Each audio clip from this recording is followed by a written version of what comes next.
नमस्कार, आप देख रहे हैं इस वक्त लाइव यूपी और मैं हूं आपके साथ जयपाल।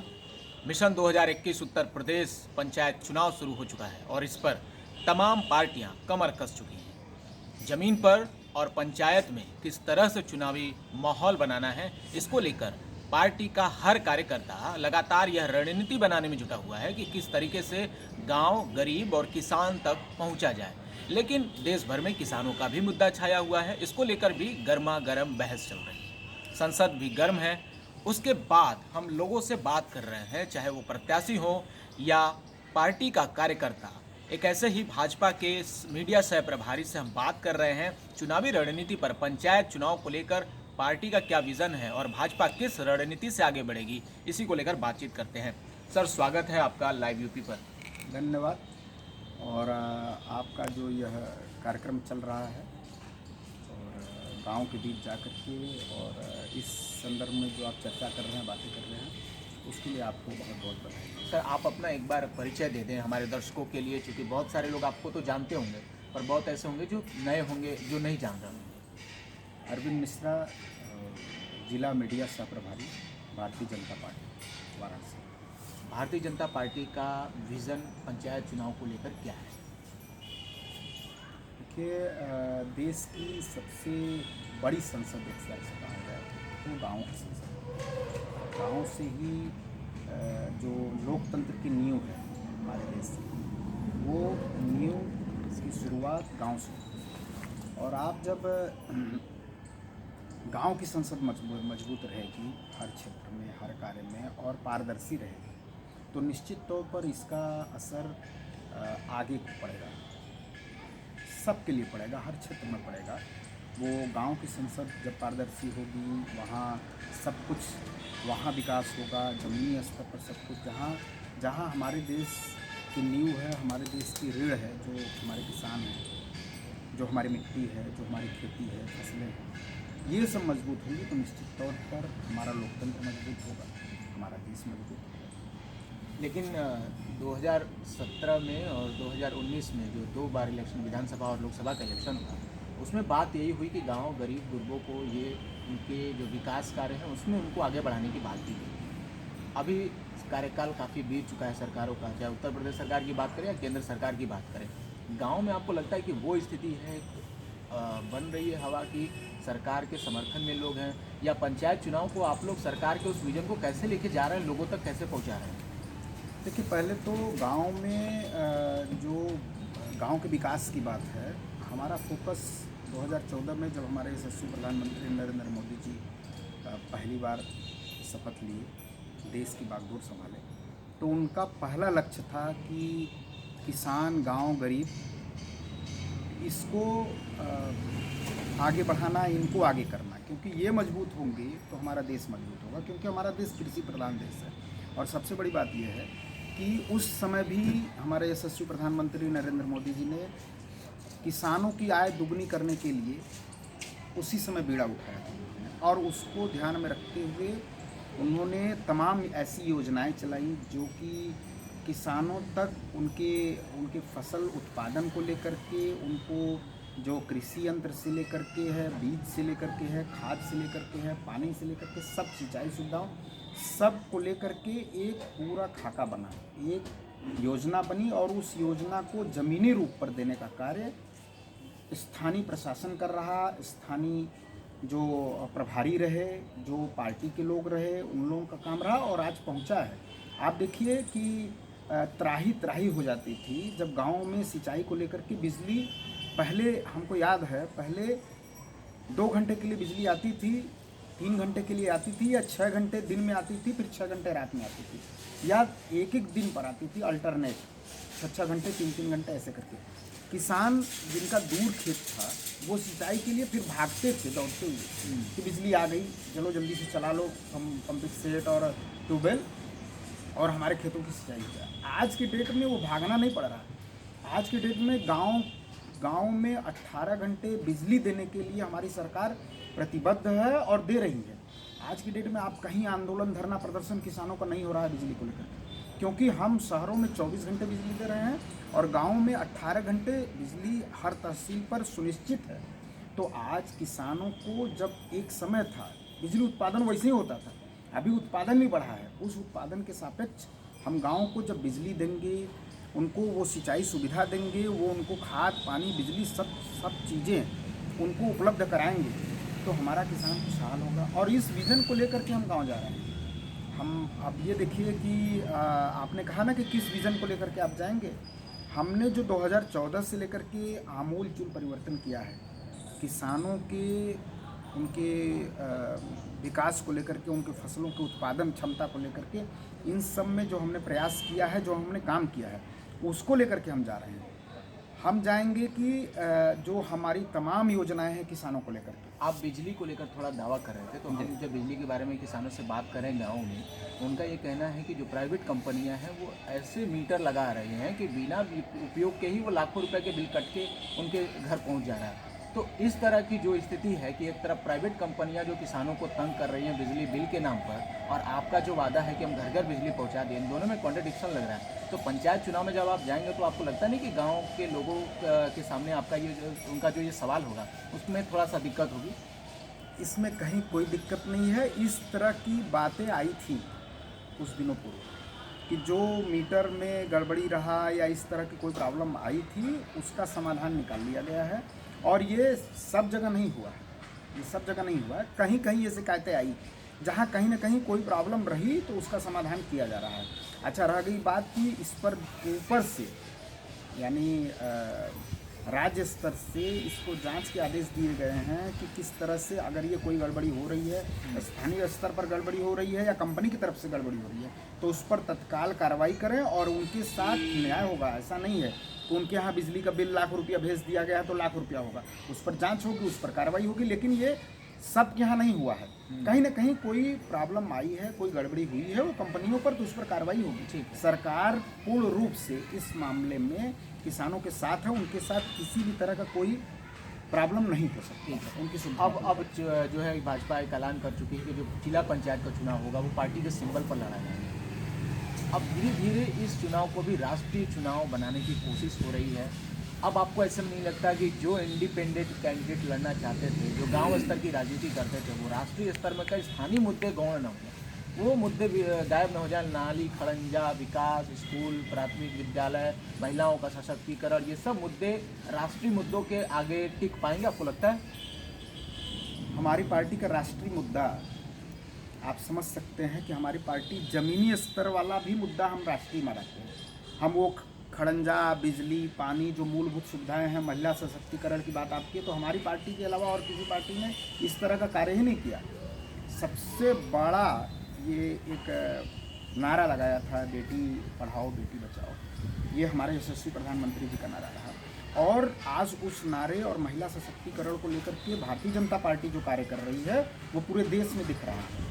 आप देख रहे हैं कि गांव में अब लोग जागरूक हो रहे हैं, महिलाएं जागरूक हो रही हैं। और सबसे बड़ी बात यह है कि आप ध्यान दीजिए कि स्वच्छता को लेकर के और महिला सशक्तिकरण और महिलाओं की सुरक्षा और इन सब को लेकर के गांव में जो शौचालय, जिसका नाम इज्जत घर दिया गया, तो गांव में जो शौचालय का निर्माण हुआ, या इस तरह से पूरे देश में करोड़ों शौचालय बनाए गए एक अभियान के तहत, उसके लिए बड़ी फंडिंग हुई, जो ज़मीनी स्तर पर गांव के लिए हर जगह उसकी पूरी मॉनिटरिंग हुई और काम हुआ। आज ज़मीन पर दिख रहा है। नहीं, पहले क्या होता था कि महिलाएं, हमारी बहन बेटियां तमाम खेतों में जाती थी शौच करने, और तमाम ऐसी घटनाएं हो जाती थी, और ये स्वच्छता के साथ साथ ये अपराध को भी एक तरह से उसमें वो मिलता था, बल मिलता था अपराध करने वालों को। लेकिन आज के डेट में वो उन सब पर रोक लग गया है। उन सब पर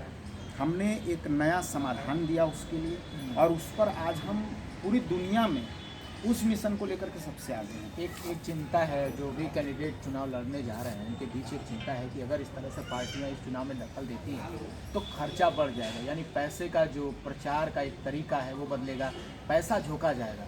तो गरीब लोग जो चुनाव लड़ना चाहते थे, जो राजनीति में कदम रखना चाहते हैं, उनके लिए मुश्किल हालात हो जाएंगे। आपको क्या लगता है? देखिए, किसी भी चुनाव में पैसे के लिए चुनाव आयोग एक निश्चित करता है कि इतने खर्च में आपको चुनाव लड़ना है। अमीर गरीब वो कोई मायने नहीं, चुनाव में सबके लिए बराबरी है। अब रह गई बात की खर्च करने की, तो आप समझिए कि जिसका संगठन मजबूत रहेगा, जो काम किया रहेगा, उसके लिए खर्च की कोई बात नहीं है। खर्च की बात उन लोगों के लिए आती है, उन लोगों को पैसा उड़ाने की बात आती है जिन लोगों के पास ज़्यादा पैसा है, जो लोग धन बल बाहुबल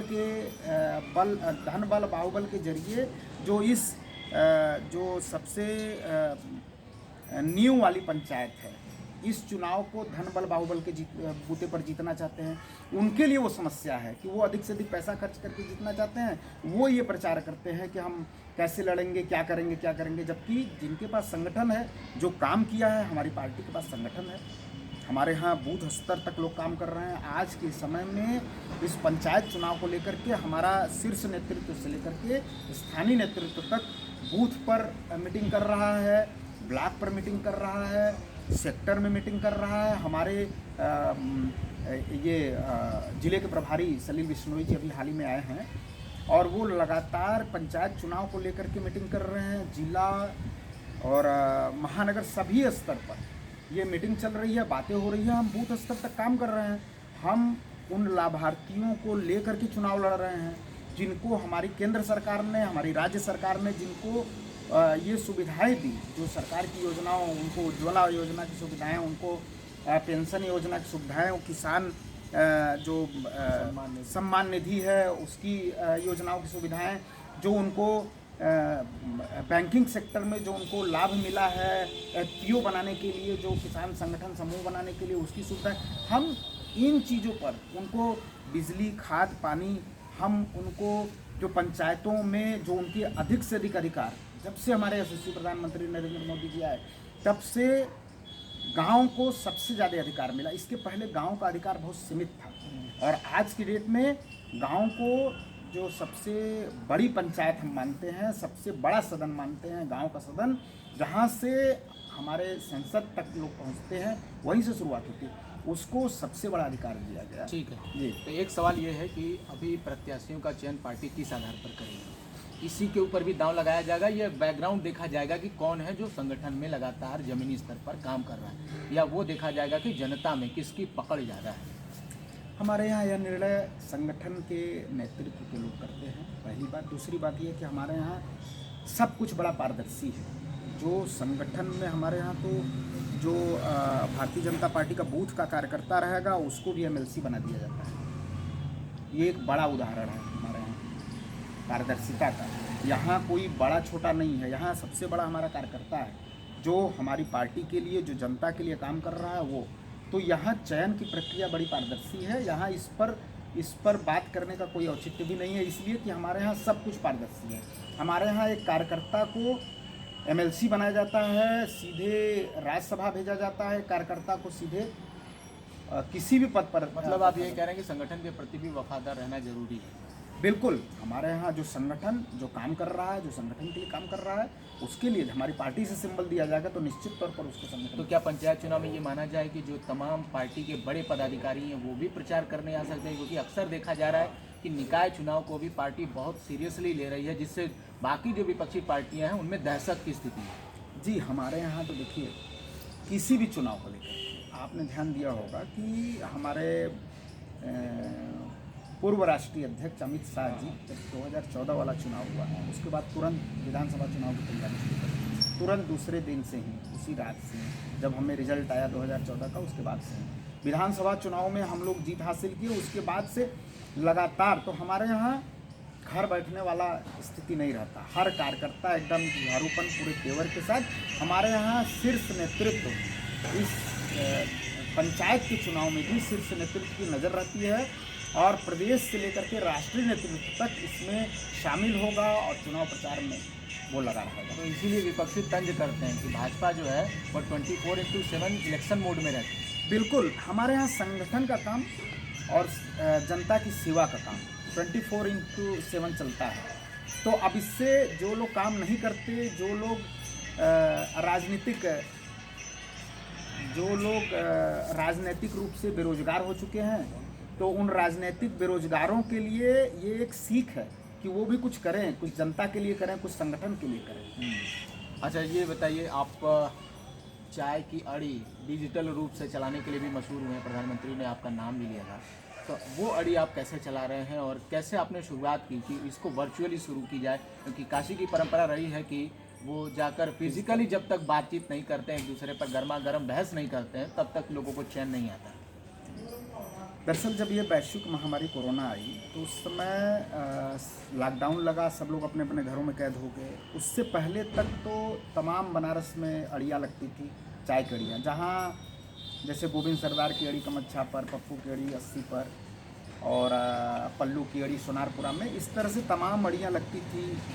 बेनियाबाग पर अड़ी, तो पूरे शहर में जगह जगह अड़ियाँ लगती हैं। और उन अड़ियों का मतलब है कि वहाँ लोग चाय पीते हैं, विभिन्न विचारधाराओं के लोग, विभिन्न राजनीतिक दलों के लोग, विभिन्न पेशे से जुड़े लोग, उद्यम से जुड़े हुए लोग, अधिवक्तागण तमाम लोग, तो वो वहाँ जब जुटते हैं, ये बनारस का एक अक्कड़पन है, एक मस्ती है कि अड़ियों पर लोग जुड़ना। यहाँ यह बड़ा इत्मीनान वाला शहर है, तो यहाँ अड़ियों पर लोग जुटते हैं और वहाँ घंटों घंटों बात करते हैं।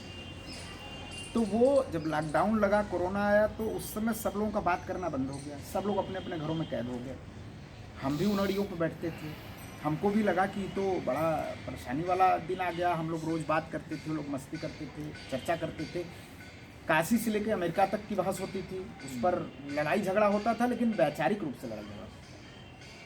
तो हमने सोचा कि इसको क्यों ना, सब लोग अपने अपने घरों में हैं, तो इसको वर्चुअल कर दिया जाए, इसको डिजिटल कर दिया जाए। इस अड़ी को हम डिजिटल, यानी सब लोगों से जुड़े भी रहें, सब लोगों से लाइव भी रहें, बात भी होती रहे और वो बहस भी होता रहे, वो चर्चा भी होती रहे। फिर हमने एक पेज बनाया, डिजिटल चाय की अड़ी, और उस अड़ी पर फिर हमने सबको आमंत्रित किया, उस पर चर्चा शुरू हुई।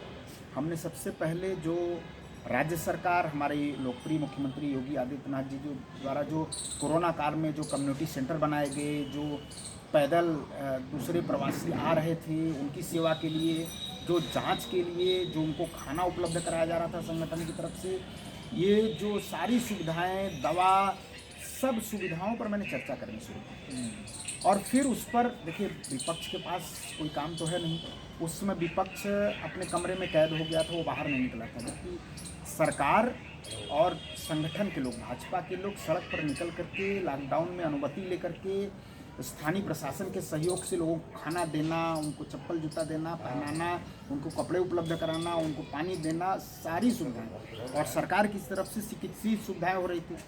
तो ये सब कुछ हमने वर्चुअल लोगों से संवाद कायम किया। तो डिजिटल चाय की अड़ी पर विपक्ष में जिन लोगों का कहना था कि ऐसे कर रहे हैं, ये विरोध, वो विरोध सब लोग करते थे, लेकिन हम अपनी बात कहते चले जा रहे थे, हाथी अपना चला जा रहा था। बाकी आगे वाली लाइन हम नहीं बोलेंगे, लेकिन इसका एक असर पड़ा कि लोग हजारों लोग जुड़ते गए, कई हजार लोग उस पर जुड़े, तमाम बातें हुई, तमाम। और इसकी यह बात हमारे यशस्वी प्रधानमंत्री नरेंद्र मोदी जी की पहुंची, चूँकि डिजिटल इंडिया को वो प्रमोट करते हैं, डिजिटल इंडिया के साथ वो पूरे देश को आगे बढ़ा रहे हैं, तो उनको लगा कि भाई डिजिटली ये एक प्लेटफार्म बना है, तो इसकी चर्चा उन्होंने। तो शुरुआत में तो मुश्किल आई होगी, क्योंकि बहुत सारे लोग तो फ्रेंडली नहीं रहे होंगे डिजिटल के लिए, तो धीरे धीरे आपने कैसे उनको लाया, और फिर आज अभी वो चल रहा है कि वो सब बंद हो चुका है, क्योंकि अब तो लोग धीरे धीरे मिलना जुलना भी शुरू कर चुके हैं। देखिए, जो डिजिटल अड़ी चल रही थी वो आज भी चल रही है, और समसामयिक विषयों पर हम उस पर चर्चा करते हैं। हर क्षेत्र में जुड़े हुए जो लोग हैं, क्योंकि डिजिटली अब फिजिकली उस तरह से बैठना अभी भी अब शुरू हुआ है, लेकिन अब उससे और ज़्यादा, जैसे फिजिकली अड़ी पर 10 लोग 20 लोग बैठेंगे, 20 लोग बात करेंगे। अब ये तो बड़ा प्लेटफार्म मिला है जिस पर हम कई हजार लोग, कभी कभी 10,000 लोग देखते हैं, कभी कभी 5,000 लोग देखते हैं, हज़ारों को ऊपर लोग देखते हैं, उस पर शामिल होते हैं, बात करते हैं, चर्चा करते हैं। तो ये प्लेटफार्म है, इस पर लोग जुड़ रहे हैं और इसका ज़्यादा अच्छा रिस्पांस मिल रहा है। और ये समसामयिक विषयों और सामाजिक उसके लिए सामाजिक सरोकारों से जुड़े मुद्दों पर ये चल रहा है। दूसरी बात मैं आपको एक और बताऊं कि कोरोना काल के समापन के समय लगभग अब से 4 महीना पहले, 5 महीना पहले से मैंने एक नया शुरू किया था, उस पर भी मैंने डिजिटल इसको जोड़ दिया था, चाय चौपाल किसानों के बीच। तो वो चाय चौपाल किसानों के बीच में लगाना, किसानों के बीच में जाना, किसी कृषि वैज्ञानिक को लेकर के जाना और उनके बीच चर्चा करना, किसानों की समस्याओं को सुनना और उसको अपने उच्च पदाधिकारियों को अवगत कराना, उनकी सीधी बात करना उनसे। और उनको जो किसानों के लिए केंद्र सरकार और राज्य सरकार से जो योजनाएं आई हैं उनको ज़मीनी स्तर पर उनको मिल रहा है कि नहीं, उनको वो सुविधाएँ मिल रही हैं कि नहीं, उनको ये योजनाएं पहुंच रही हैं उन तक कि नहीं, इस पर हम चाय चौपाल के माध्यम से सीधे किसानों से बात करते हैं, चर्चा करते हैं, उनसे रूबरू होते हैं। तो ये भी एक अच्छा प्रयास हमारी पार्टी, हमारे द्वारा, संगठन के द्वारा किया जा रहा है। किसानों का मुद्दा आ ही गया है, पंचायत में किसान एक मुद्दा बनने ही वाला है और वो लगातार धरने पर भी बैठे हैं। आपको क्या लगता है जो कृषि कानून का विरोध हो रहा है वो ज़बरदस्ती किसानों पर क्यों थोपा जा रहा है? ऐसा लग रहा है कि जो किसान चाहते ही नहीं है तो उसके लिए सरकार प्रेशर कर रही है। कुछ लोग कहते हैं या विपक्षी सीधे तौर पर आरोप लगा रहे हैं कि ये पूंजीपतियों के दबाव में सरकार कानून ला रही है।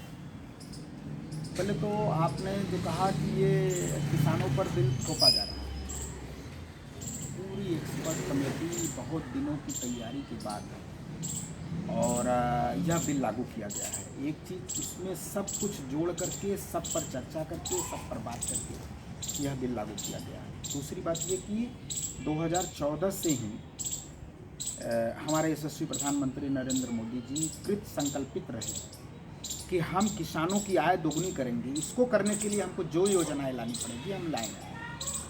हम बिचौलियों को हटाएंगे, जो किसानों की फसलों के उत्पादन और उनके बेचने तक के बीच में जो पड़ते थे बिचौलिए, उनको हम हटाएंगे, नेस्त नाबूद करेंगे। लेकिन इसके चक्कर में बड़े कारपोरेट घरानों को मौका दिया जा रहा है कि जो सरकारी मंडियां हैं वो धीरे धीरे खत्म हो जाए और बाकी जो व्यापारी हैं, जैसे उसमें एसेंशियल कमोडिटी एक्ट में संशोधन किया गया कि आप भंडारण कितना भी कर लीजिए उसमें कोई फर्क नहीं पड़ता, केवल इमरजेंसी स्थिति में ये छूट रहेगी। तो किसान तो इससे दहशत में करें, भूख को भी ये व्यापार बनाने की कोशिश हो रही है। ये पूर्ण रूप से विपक्ष का एक भ्रामक प्रचार है। विपक्ष पूर्ण रूप से इस बिल को, चूँकि मोदी जी कोई कार्य करते हैं तो उसके खिलाफ विपक्ष को कुछ न कुछ करना ही रहता है। इस आंदोलन के पीछे पूरा विपक्ष है और इस आंदोलन में विपक्ष ही है। पूरे देश में कहीं से विरोध का आपको आवाज़ नहीं गुजर रही है। वो दिल्ली में उतने लोग ही इकट्ठा होकर के विपक्षी नेता ये लोग आवाज़ दे रहे हैं। किसानों के बिल में आप देखिए कि जो एमएसपी को लेकर के ये लोग सबसे पहला काम किए, एमएसपी को लेकर के उन लोगों ने जो भ्रांतियाँ फैलाई, जो भ्रम फैलाया, उसको लेकर के हमारे प्रधानमंत्री जी ने संसद में बोल दिया। हर जगह उन्होंने बोला कि उसमें कोई परिवर्तन नहीं हो रहा है, उस पर कोई इस तरह की बात नहीं लेकिन है। अभी भी असहमति तो है, सरकार और किसानों के बीच में असहमति है। असहमति आंदोलनजीवी किसानों के बीच नहीं है। हाँ, एक प्रधानमंत्री का एक स्टेटमेंट दिया था कल कि आंदोलनजीवी और परजीवी इस तरह का बात कहना, जबकि भाजपा भी इस तरह के आंदोलन में शामिल रही है और राष्ट्रपिता भी, ये पूरा देश जो है आंदोलन के नींव पर ही खड़ा हुआ और आज़ादी मिली, फिर उस आंदोलन को आंदोलनजीवी और परजीवी कहना, ये आपको लगता है कि सही है? हमारे यशस्वी प्रधानमंत्री नरेंद्र मोदी जी ने जो कुछ भी कहा है बिल्कुल सही कहा, क्योंकि ये आंदोलन किसानों का आंदोलन नहीं है, ये विपक्ष का आंदोलन है। और विपक्ष का ये आंदोलन है, कुछ किसानों की आड़ में विपक्ष बैठ कर के अपनी रोटी सेक रहा है। ये राजनीतिक गिद्ध हैं जो हर जगह तलाश करते हैं कि हमको कहाँ नोचने का मौका मिले। इन्होंने बड़ी प्लानिंग के साथ वहाँ एक तरह से दिल्ली पर आक्रमण की तैयारी की थी, ये प्लानिंग के साथ की थी और उसी के तहत इन्होंने ये कि कहाँ कोई किसान कुदाल, फावड़ा, फरसा, झुआ लेकर के चलता है, खेतों में काम करता है। किसान अपने आंदोलन के, इसके पहले भी तमाम ऐसे सैकड़ों आंदोलन हुए हम लोगों की जानकारी में। हमारे राजनीतिक जीवन में ऐसे हमने तमाम आंदोलन देखे हैं जो कि जिन आंदोलन होता था कि लाखों ट्रैक्टर दिल्ली की ओर बढ़ रहे हैं, फिर बात होती थी, फिर वापस चले गए, उनको समझा बुझा गया, उनको उनकी बातें मानी जाती थी, उन पर चर्चा होती थी, उनके हित की बात होती थी और वापस जाते थे। उनके पीछे वो रियल किसान थे, किसान खुद आ रहे थे। इनके पीछे ये जो है ये पूर्ण रूप से विपक्षी हैं। विपक्ष का कैसे होगा जो अपने लिए कहाँ सीट नहीं ला पा रही है, वो विपक्ष किसानों को कैसे बदला देगी? अरे भाई, ये विपक्ष इकट्ठा होकर के वहाँ इस आंदोलन को किसान का आंदोलन नाम रोक दे रहा है। एक चीज़। दूसरी चीज़ कि आप इनकी कलई 26 जनवरी को खुल गई। जो इनके मन में चल रहा था कि पूरा डिस्टर्ब कर दे, पूरे देश को एकदम से उपद्रवी तत्वों से पूरे देश में एक माहौल बना दे, इनका ये मंसूबा था। आपने ध्यान दिया, वहाँ ये लोग चाहते थे कि दिल्ली पुलिस वहाँ गोली चलावे, बखेड़ा खड़ा कर दे, उस और उन लाशों पर यह गिद्ध अपना राजनीतिक गिद्ध अपना उल्लू सीधा करें, नोचें। वहाँ सरकार ने जो निर्णय लिया वो एकदम सूझबूझ का निर्णय लिया, लेकिन इनके द्वारा जो इनके मंसूबे थे, धार्मिक झंडा पूरे देश में थू-थू हो रही है इस बात को कि इन्होंने जहाँ राष्ट्रीय झंडा, अगर ये वहाँ जाते और राष्ट्रीय झंडा फहरा देते तो हमें गर्व होता कि चलिए भाई ठीक है आपने फहरा दिया, लेकिन उन्होंने वो धार्मिक झंडा फहरा करके वहाँ उपद्रव तोड़ फोड़, ये किसान नहीं हो सकते। ठीक है, अब फिर से हम पंचायत चुनाव की तरफ लौटते हैं। तो आने वाले समय में आपको लग रहा है कि मुश्किल समय है किसानों को समझा पाना, या एकदम क्लियर विजन के साथ आप पंचायत चुनाव में सीधे एंट्री कर रहे हैं? कुछ हमें मालूम है नहीं। हमारी प्रदेश सरकार, हमारी केंद्र सरकार पूर्ण रूप से किसानों के साथ जब से 2014 से बनी है, 2017 से बनी है, पूर्ण रूप से किसानों के हित में काम कर रही है और किसानों के लिए काम कर रही है। लेकिन क्योंकि हमारे यहाँ वो सर्वोपरि हैं, हमारे अन्नदाता हैं और वो हमारी नींव है। उनके लिए सब योजनाओं से अलग योजनाएं आप देखे होंगे। कोरोना काल में किसानों के खाते में जब भुखमरी के कगार पर आने वाले थे किसान, उनको घर में से नहीं निकलना था, उसमें 6-6 हज़ार रुपये हर किसान के खाते में गया किसान सम्मान निधि में। उसके बाद आज भी जा रहा है, आज भी उनको तमाम तरह की ऐसी योजनाएं सब्सिडी दी जा रही हैं, उनको उत्पादन के क्षेत्र में बढ़ावा दिया जा रहा है, उनको नई खेती करने के लिए उनको प्रोत्साहित किया जा रहा है, उनको वो सुविधाएं दी जा रही हैं, वो बढ़ावा दिया जा रहा है उनकी आय दोगुनी करने के लिए। तो हम उस मुद्दे को लेकर के उस किसानों के साथ हम शुरू से लेकर आज तक खड़े रहे हैं, उनके हर सुख दुख में खड़े रहे हैं। आप देखिए फसल बीमा योजना इतनी बड़ी योजना है, उससे किसानों को सीधा लाभ। पहले तो क्या रहा कि उनकी फसलें पाला से ख़त्म हो जाती थी और जलमग्न हो जाती थी, नाश हो जाता था, लेकिन आज के डेट में उनको ये सारी सुविधाएं दी जा रही हैं जिससे कि उनको किसी तरह की परेशानी का सामना न करना पड़े और वो अपनी आय दोगुनी कर सकें। तो हम किसानों के साथ पहले भी रहे हैं, आज भी हैं और किसानों के साथ हम इस चुनाव को लड़ेंगे। पंचायत चुनाव हम उनके साथ, उनके बीच रह के लड़ेंगे। हमने जो उनके लिए किया है उसी के आधार पर चुनाव, और हम जीतेंगे। हम पूरे प्रदेश में जो पंचायत चुनाव हो रहा है, ये एक 2022 के लिए एक बड़ा संदेश जाएगा। 2022 के विधानसभा 2022 का एक प्रयोग मान रहे हैं आप? हैं प्रयोग नहीं, हम तो प्रयोग बूथ से करते हैं। हम बूथ से काम करते हैं, बूथ से प्रयोग करते हैं। तो ये पंचायत चुनाव को हम 2022 चुनाव को देखते हुए हम इसमें इस तरह से भागीदारी निभा रहे हैं कि हमारे सामने कोई विपक्ष टिक न पाए। हम उस हिसाब से ज़मीनी स्तर पर काम कर रहे हैं, किसानों के साथ काम कर रहे हैं और उस पर जीत हासिल करेंगे। बहुत बहुत शुक्रिया समय देने के लिए और इतनी लंबी चर्चा करने के लिए। बहुत बहुत धन्यवाद। मैं लाइव यूपी को बहुत बहुत शुभकामनाएँ देता हूँ। जो समसामयिक विषय पर आप गाँव और देश की सबसे बड़ी संसद, गाँव की संसद के बारे में चर्चा कर रहे हैं, वहाँ की मूलभूत समस्याओं को उठा रहे हैं, उस पर आप चर्चा कर रहे हैं, बात कर रहे हैं, इसके लिए आप सबको बहुत बहुत बधाई और शुभकामनाएं। तो ये हमारे साथ भाजपा के मीडिया सह प्रभारी अरविंद मिश्रा जी थे। इन्होंने अपनी बात पार्टी के तरफ से क्या कुछ पंचायत चुनाव 2021 के लिए हो रहा है, किसानों को के मुद्दे को ये किस प्रकार गांव में लेकर जाएंगे, ये भी बता रहे थे। लगातार हम आपको पंचायत चुनाव से जुड़ी हर अपडेट देते रहेंगे। तब तक आप हमारे साथ बने रहिएगा, देखते रहिए लाइव यूपी। बहुत बहुत शुक्रिया।